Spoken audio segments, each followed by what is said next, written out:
Very good afternoon, and thank you, Ulrich and Life Spark team for inviting me to this program. और बहुत अच्छा है कि बहुत सारे मिशन है कि सब टीम है वो भी आज आ पाए।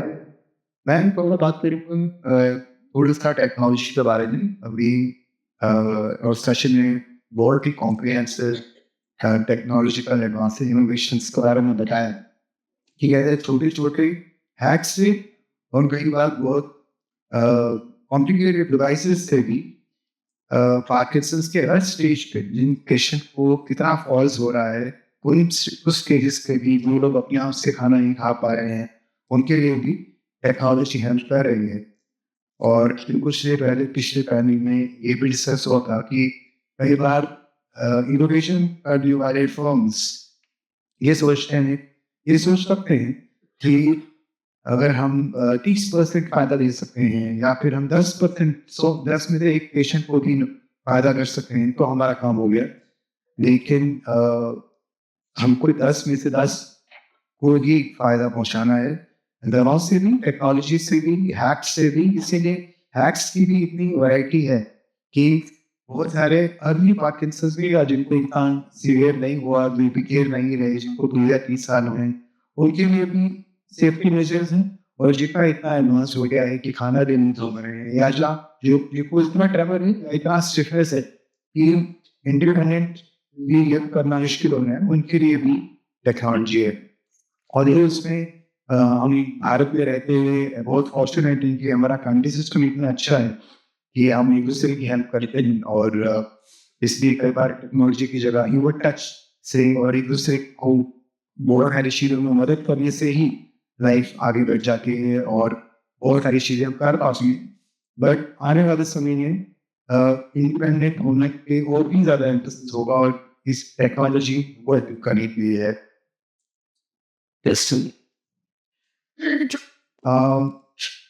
अगली जो डिवाइस है टेक्नोलॉजी सारे डिवाइस है तो टॉप ज़्यादा वेरिएबल्स पे है। जैसे ये भी एक वेरिएबल है जो हम स्पोर्ट्स वॉच करते हैं, इसमें कितना सोए, कितने स्टेप्स लिए, वो भी एक वेरिएबल डिवाइस है। तो बहुत सारी डिवाइसेस में ये वेरिएबल्स आ रहे हैं कि हम वो पहन के रखें और उससे ही हमारे बहुत सारी मेडिकल सॉल्यूशंस तो कुछ ऐसे ही वेरिएबल्स के बारे में और थोड़ी डिटेल में एक चीज जो हम न्यूरोलॉजिस्ट ने देखी है वो ये कि कई बार जब हम पेशेंट को अपनी क्लिनिक का देखते हैं, कोई चलना को बोलते हैं, स्टिफनेस देखते हैं, उनसे तरह की एक्टिविटीज कराते हैं देखने के लिए कि स्लोनेस है कि नहीं, तो वो बहुत अच्छा परफॉर्म करते हैं। और घर जाके और रियल एनवायरनमेंट में कई बार उतना अच्छा नहीं होते और कई फैमिलीज को देखती कि अरे इतना अच्छा तो ये अपने को कई साल से नहीं दिखा जितना आपकी क्लिनिक पर जा रही है। और उसका साइंटिफिक रीजन भी है कि जब ऑब्जर्व किया जा रहा है, जब टेस्टिंग कंडीशन है तो ब्रेन में थोड़ा सा डोपामिन एक्स्ट्रा मिलता है। ऐसा हम ये बहुत वेरी वेल नोन है कि पार्किंसंस का पेशेंट धीरे धीरे चल रहे होंगे, अचानक से सामने से कार आएंगे, वो तेजी से चलते सड़क पार करी तो ये थोड़ा सा ब्रेन के अंदर डोपामिन सर्ज होगा जिसकी वजह से जो नॉर्मली पॉसिबल नहीं है पेशेंट वो भी कर पाता।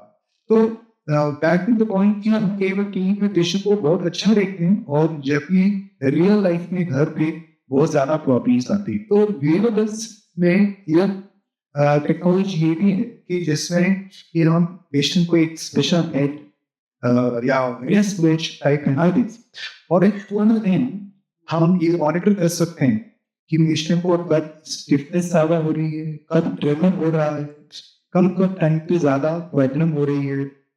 जो कि क्लिनिक में वन टाइम एग्जामिनेशन, चाहे शायद हम एक पेशेंट को एग्जामिन करने में 10 मिनट लगा के होंगे, अगर पहली बार पेशेंट को देख रहे हैं तो आधा घंटा भी लग जाता है, बट अदरवाइज फॉलोअप पे कई बार पेशेंट को 5 मिनट देख रहे हैं तो उसमें वो पता नहीं लगता जो कि हम एक मॉनिटरिंग कंटिन्यूस मॉनिटरिंग से बना लगा। नेक्स्ट और ये सब वेरिएबल्स लेकर आप यहाँ पे मौजूद में भी डाला है, टेस्ट भी डाला है, ये सब वेरिएबल्स का बेसिक प्रिंसिपल ये है कि इसकी मेजरमेंट करता है एक्टिविटी की। तो उसमें जैसा सचिन ने बताया कि 9 डिग्रीज ऑफ फ्रीडम होता है, 9 एक्सेस में ये मेजर कर सकता है कि आपका हाथ किस डायरेक्शन में मूव कर रहा है, मूव कर भी रहा है कि नहीं, पैर कितना मूव कर रहा है। और इस तरह की टेक्नोलॉजी आजकल स्पोर्ट्स वॉचेस में भी है, एप्पल वॉच में भी है, लेकिन जो कमर्शियली अवेलेबल वॉचेस में है और जो हेल्थ मॉनिटर में है, उसमें सेंसिटिविटी का काफी अंतर है। और जहाँ मैं पूरी तरह से इंडिया में नहीं आ रहे, बट हम भी इसको वर्क कर रहे हैं, इस वक्त बात टेक्नोलॉजी पे इस वर्क कर रहे हैं कि ऐसा देखना हो जो कि नॉर्मली नाइकी की वॉच या एप्पल की वॉच से हमें ज्यादा इंफॉर्मेशन दे होते हैं। और बहुत से ऐसे डिवाइसेस को खरीदने की भी जरूरत नहीं है, क्योंकि इसको हमको जो जिसको मॉनिटर करना है तो वो हमें हमेशा मॉनिटर करने की भी जरूरत नहीं है। तो होप ऐसा है कि शायद फ्यूचर में और बहुत नियर फ्यूचर में हम ये as a on rate device दे देंगे कि एक दिन के लिए या 2 दिन के लिए पेशेंट ने पहना और वो मॉनिटर हुआ। फिर जब पेशेंट डॉक्टर के पास गया तो एक ग्राफ के रूप में आया कि 8 बजे गोली, 8 बजे दवा ली, उसके बाद स्टिफनेस इतना था, फ्रीजिंग इतना था, ट्रेमर इतना था, फिर 12 बजे तक ये सब चीज़ें वर्सन हो गई, फिर 1 बजे दवाई ली। तो ये इस तरह का कैसा स्केल चल रहा है, पूरा ग्राफ चल रहा है पूरी दिन में, ये आप डॉक्टर को तुरंत बता सकते हैं। इसमें एरर का स्कोप बहुत मिनिमाइज हो जाता है। नहीं तो कई बार हम जब एडवांस पार्किंसन है तो उनको पेशेंट को डायरी देते हैं कि 8 से 9 को ट्रेमर था या डिस्पेनिया था या स्टिफनेस था या सो रहे थे, पर बहुत बार वो एक्यूरेट नहीं होता, बहुत बार वो इतना इन्फॉर्मेशन नहीं दे पाता कि हम उसके ऊपर एक्ट कर सके। बट अगर इसको एक्यूरेटली डिपेंड कर सके, नेक्स्ट नेक्स्ट नेक्स्ट, तो ये एक ये एक कार्टून है जो दिखा रहा है कि टेक्नोलॉजी पहले लैब में आती है, फिर कंसेप्ट बनता है और लॉन्च जब तक होता है तो बहुत सारे प्रोसेसेस थ्रू गुजरता है, फिर जाके लॉन्च होता है। तो अभी जो लॉन्चिंग वाले स्टेज पर टेक्नोलॉजी है पार्किंसंस के पेशेंट के लिए, वो थोड़ी सी लिमिटेड है, बट जैसे सतीश जी ने बताया कि कुछ ही महीनों या सालों में और भी ज़्यादा टेक्नोलॉजीज यूज के लिए, प्रैक्टिकल यूज के लिए शायद में मार्केट में अवेलेबल होगी। Next next. और इस तरह से एक पेशेंट बहुत मिनिमम लाइट वेट टेक्नोलॉजी को यूज करता हुए भी अपनी रोजमर्रा की लाइफ को जी सकते हैं, और वो जो इनपुट्स उनके वेरिएबल्स से आ रहे हैं वो सीधा रिकॉर्ड हो सकते हैं। ऐसा भी हम सोचते हैं कि फ्यूचर में ऐसा भी आएगा जबकि सेंट्रल स्टेशन में ये सब चीज़ें रियल टाइम में पहुंच रही होंगी। और लेकिन उससे पहले इतना तो ज़रूर हो जाएगा कि ये डेटा आप अपने केयर गिवर के साथ, अपने हेल्थ प्रोवाइडर के साथ, डॉक्टर के साथ शेयर कर सकते हैं, और उसके हिसाब से मेडिसिन को चेंज किया जा सकता है। और सिर्फ मेडिसिन तो नहीं, बहुत सारे और फिजिकल इनोवेशंस को भी चेंज किया जा सकता है ताकि पेशेंट्स गिरे ना, उनका पूरा दिन एक साथ बीते, ट्रेमर मिनिमाइज हो। नेक्स्ट, अभी मैं आपको कुछ ग्राफ्स दिखाऊंगा कि वो ग्राफ्स के नेक्स्ट ये दिखा रहा है कि वो आपके फोन के साथ, स्मार्टफोन के साथ एक ऐप के रूप में भी इंटीग्रेटेड हो जाता है।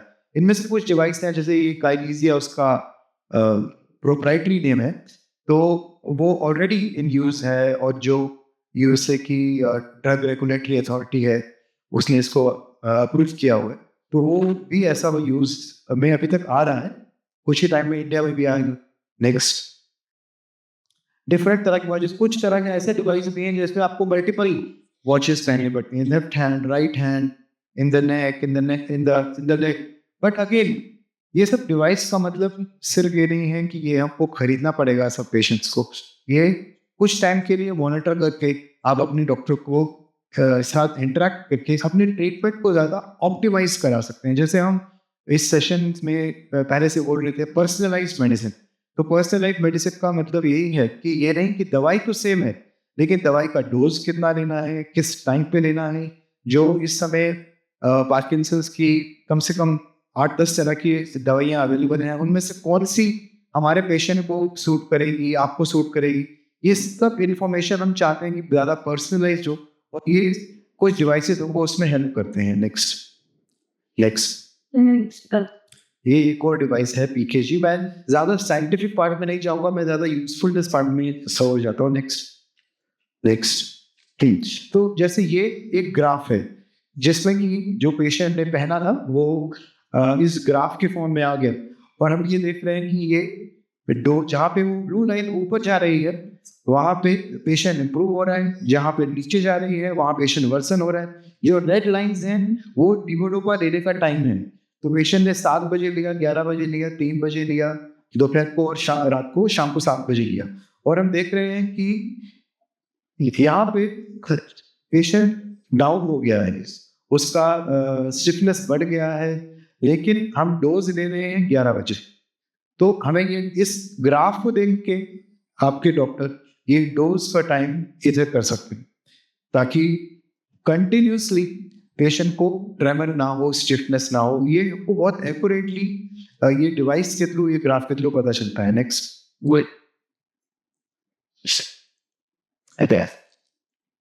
तो ये भी थोड़ा ऐसे दिखा रहा है कि एकदम रैपिडली पेशेंट का वर्सन हो गया।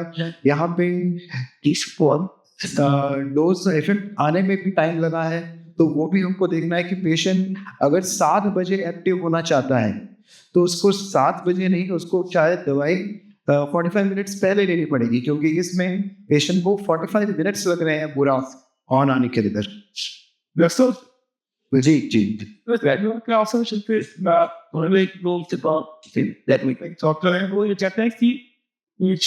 अपने हिसाब से भी दवाई के कई बार डोज डिसाइड कर सकते। करेक्ट। उसको ऐसा लगा तो वो उस हिसाब से आगे भी चले। ऑफ कोर्स ये पॉसिबल है। जी बिल्कुल। हम ऐसा अधिकतर पेशेंट्स को ऐसा बोलते हैं कि जैसे जैसे उनको अपनी ही सिम्टम्स के बारे में ज़्यादा इंसाइट होती है, ज़्यादा पता चलता है, तो पेशेंट अपने हिसाब से भी मेडिसिन का टाइमिंग चेंज कर सकते हैं। इसमें भी हम फ्रीडम देते हैं कई बार, जो कि बहुत से अलग डिफरेंट बीमारियों में नहीं होता, कि जब आपको लगे कि आज दवाई ली लेकिन ऑन नहीं हो पा रहे या स्टिफनेस आज ज़्यादा है, तो आधा टैबलेट एक्स्ट्रा भी ले सकते हैं कभी कभी। इस तरह का भी फ्रीडम होता है। लेकिन बहुत सारे मरीजों को और उनकी फैमिलीज को ये अप डाउन ऑन ऑफ पूरा ठीक से पता नहीं चलता है। अब ठीक है, बहुत से लोगों को पता चल जाता है कि हाँ इस टाइम पे हो रहा है, लेकिन पता नहीं। कई पेशेंट्स हमारे पास आते हैं जिनको कि लीवोडोपा का ओवरडोज का प्रॉब्लम हो रहा है, डिस्काइनेसियाज हो रहे हैं, ठीक है, लेकिन उनको टर्म लगता है कि ये ट्रेमर है, और ट्रेमर है इसका मतलब हम दवाई का डोज बढ़ाएंगे, लेकिन एक्चुअली पेशेंट को डिस्काइनेसिया है जिसमें आपको डोज घटाना पड़ेगा। तो इस तरह का भी प्रॉब्लम कई बार आता है कि पेशेंट को पूरा इंसाइट नहीं होता, या फैमिली को पूरा इंसाइट नहीं होगा कि ये ट्रेमर है या डिस्काइनेसिया है। कई बार डिस्काइनेसिया अलग अलग टाइम पे आ जाता है, प्रेडिक्टेबल नहीं आता, तो भी पता नहीं चलता। तो आपसे क्या है, बहुत सारी चीज़ें बिना डिवाइस के अपने खुद के सेल्फ मॉनिटरिंग से भी हो जाती हैं, लेकिन बहुत सारे पेशेंट्स में ये इंफॉर्मेशन पूरी नहीं आती, और पेशेंट हमें को कई बार बोलते हैं कि नहीं अभी फ़ायदा नहीं हो, लेकिन हमारे सामने ट्रेमर नहीं हो रहा। तो उस तरह डिसीजन लेना कि डोज बढ़ाना है, टाइम चेंज करना है, ये उसमें हेल्प करता है। नेक्स्ट। सो ये इसमें ये ग्रीन वाला जो है ये डिस्काइनेसिया है, जिसमें कि पेशेंट को मेडिसिन जब ऑफ हो रहा है तो भी डिस्काइनेसिया हो रहा है, मतलब जब दवाई का असर खत्म हो रहा है तो भी डिस्काइनेसिया हो रहा है, और दवाई ली उसके बाद फिर एक डिस्काइनेसिया का पीक हुआ और फिर वो वे ऑफ कर रहा है। तो कई बार जैसे पार्किंसंस आगे बढ़ता है तो ये फिनोमेना डिस्काइनेसिया के और फ्लक्चुएशन से थोड़े अनप्रेडिक्टेबल हो जाते हैं, लेकिन ये डिवाइसेस थोड़ी हमको हेल्प करते हैं। They can not be used in every patient, but in a lot of advanced patient जिनको थोड़ा आगे बढ़ चुका है उनमें हेल्प करते हैं इन choosing the right time and the right dose of the medication. Thanks. इसमें डिलेड ऑन हुआ, पेशेंट को कॉन्स्टिपेशन हो रहा था, एक पर्टिकुलर टाइम पे ज़्यादा हो रहा था, फिर ये देख के लेक्सेटिव ऐड किया गया तो उससे भी ठीक हुआ। नेक्स्ट। और कुछ पेशेंट जिसको भी जैसे डॉक्टर मेरे से पहले वाले स्पीकर्स ने ये भी बताया कि पार्किंसंस एक बीमारी नहीं है, कई तरह के पार्किंसनिज्म होते हैं। उनमें से जो सबसे कॉमन है वो रिस्पॉन्ड करता है लीवोडोपा या सिंडोपा को, लेकिन बहुत सारे ऐसे पार्किंसंस प्लस होते हैं जिसमें कोई रिस्पॉन्स नहीं होता, और ऐसे पेशेंट में हम मेडिसिन देते जाएं और उसके साइड इफेक्ट्स भी हो, कॉस्ट भी हो, तो ये इसमें ये भी हेल्प करता है कि हमको देखने में कि ये मेडिसिन देने का एक एक्स पेशेंट में कुछ फायदा नहीं हो रहा, ट्रेमर नहीं कम हो रहा, स्टिफनेस नहीं कम हो रही। क्लिनिकली हमें थोड़ा शक था कि शायद पेशेंट को पार्किंसंस प्लस है और नॉर्मल पार्किंसंस डिजीज नहीं है, तो इससे वो शक थोड़ा कन्फर्म हो जा रहा है कि हाँ, इस पेशेंट को सेंडोपा देने का कुछ फायदा नहीं है, better to stop it and is think about alternate measures.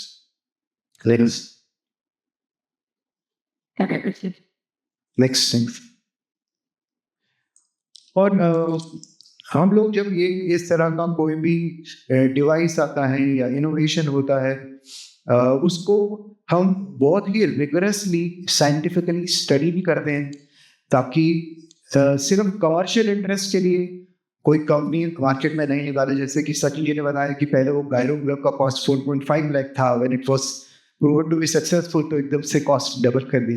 तो ऐसा नहीं होना चाहिए कि कंपीटिंग इंटरेस्ट या कमर्शियल इंटरेस्ट उसको एक्सप्लॉइट करें विदाउट साइंटिफिक एविडेंस। तो हम इन सब चीज़ों की स्टडी भी होती है इंटरनेशनली, जिसमें कि इसको देखा जाता है कि प्लेसिबो के अगेंस्ट या कुछ ना देने के अगेंस्ट अगर ये डिवाइस कुछ यूज़ करें तो क्या पेशेंट को वाकई फ़ायदा होता है, ट्रेमर और रिजिडिटी कम होने से क्या पेशेंट की क्वालिटी ऑफ लाइफ इंप्रूव हो रही है ओवरऑल कि नहीं।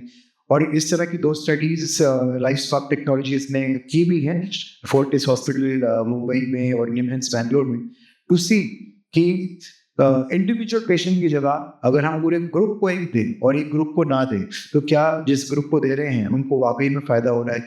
इस तरह का एविडेंस आए, साइंटिफिक एविडेंस आए, तभी वो डॉक्टर्स के यूज में आता है, पेशेंट्स के यूज के लिए अप्रूव होता है। नेक्स्ट,